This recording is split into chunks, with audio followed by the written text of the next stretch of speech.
Hey, this is Heidi Dawson. If you love all things health and wellness and style of any kind, hang out here with me each week. I'm obsessed with never-ending improvement, and it's all in an effort to help each one of us live a wildly successful lifestyle. Subscribe today so you don't miss a thing. Hi, guys. Welcome to episode 537 of the Wildly Successful Lifestyle Podcast. I'm so happy you're here. As always, I hope you're enjoying the episodes, and if you are, I hope you share them. And also give me a 5-star review if you are loving maybe a specific one. You can also follow the show or subscribe so that you get a little notice every time I publish, which is twice a week. Monday and Friday. So if you get that notice, it helps as a reminder. And each episode, they're really meant as quick little reminders twice a week about the possibility for each of us to help ourselves be happier and healthier by being more intentional. Just a little bit of intentionality goes a long way in creating a life that's fulfilling. I mean, a happy, fulfilling life doesn't happen by accident. It happens by being more intentional. It's weird, isn't it? We think being intentional is hard, but the life we live without intention is actually a lot harder. But how intentional do we have to be to live a healthy, well-balanced life? That's a question I ask myself a lot, actually. I mean, do we have to do all the stuff that the healthy podcast bros do? Sometimes it annoys me so much, all the things that they're doing. Are you ever annoyed by what someone else is doing, even when it has nothing to do with you and it doesn't affect your life at all? So yeah, sometimes these health gurus on the podcast and, anything I see, they annoy me a little bit, which is interesting because I should be able to relate to them. I mean, we love the same things. I love health. I love self-improvement. I love growth. So why would I be annoyed at them? I was listening to a podcast this last week, and there was a woman who was on the Gary Brecka, the Ultimate Human podcast. And as I listened to her, my thoughts went from, oh my goodness, she sounds like more like a robot than a human, to I hope I'm not that annoying. And I had to check my thoughts because that's a lot of judging going on, I know. But also I thought, why am I annoyed? Why would anything she's doing, which was a lot, why would anything she's doing bother me? I don't know her personally. We don't have to hang out. So what's the problem? Why am I so bothered? Am I bothered because it makes me see holes in the way I live? When something about someone else's life bothers you, is it because it makes you evaluate yourself and maybe you come up a little short? So was my initial knee-jerk, she's too much reaction, was it really about her or was it more about me? Maybe it's that little insecure voice inside me thinking, wow, she's really got it all figured out. And here I am, much older than her, and I'm really still trying to figure out how much protein I should be eating every day. Isn't it interesting that we can admire someone's discipline or success, but then it flips into this quiet resentment or self-doubt? I do believe it's human nature to measure ourselves against others, even when we don't mean to. But here's the kicker. Maybe it's not about coming up short at all. Maybe it's just a signal that we're noticing something we would really like to tweak in our own lives. Not to copy them, but to get more intentional in our own way.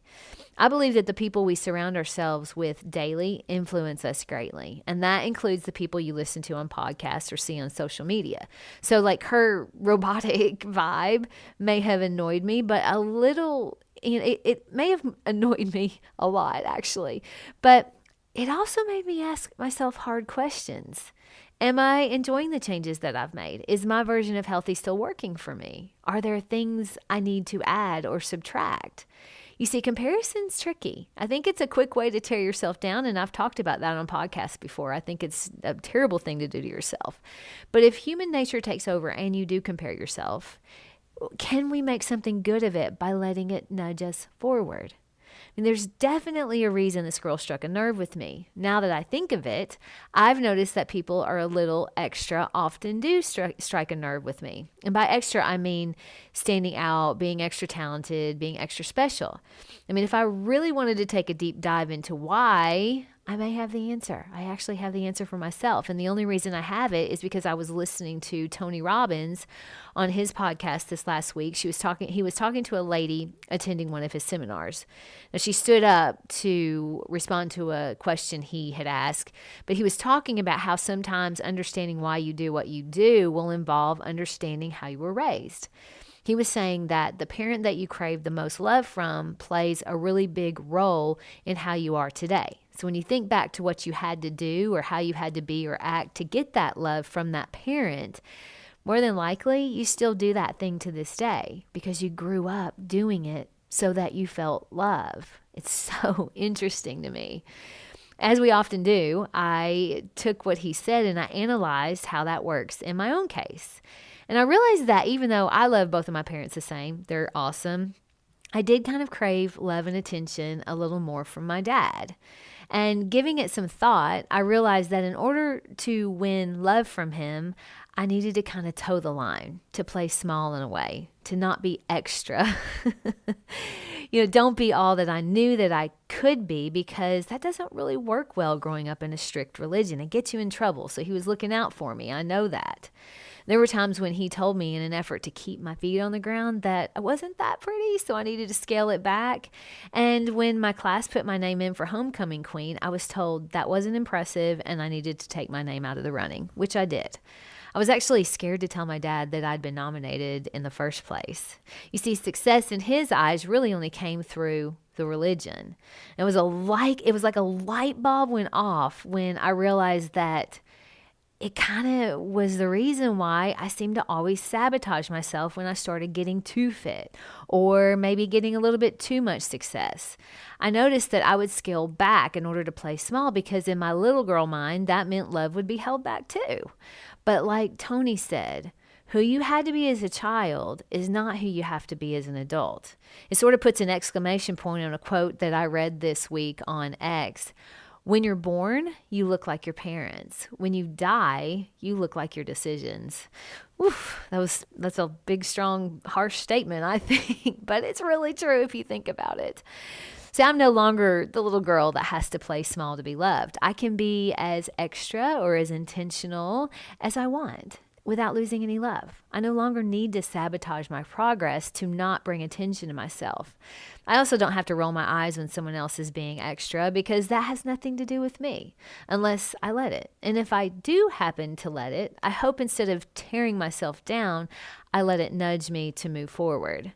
So how about you? Do you notice that certain people bother you more than others? Could it be that they're just highlighting some areas you would like to tweak in your life? Is there something maybe you're doing subconsciously that's sabotaging your progress? My challenge to you today is to notice when something about someone else bothers you. Ask yourself, why? Could it possibly have more to do with you than it does them? Could it be a signal that you're noticing an area that needs to be tweaked in your own life?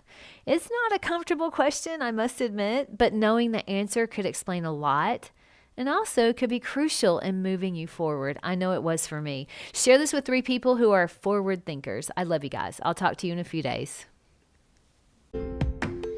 Don't forget to subscribe and share with your friends because we're just going to keep going bigger and better places together, and I love that about us. Talk to you in a few days.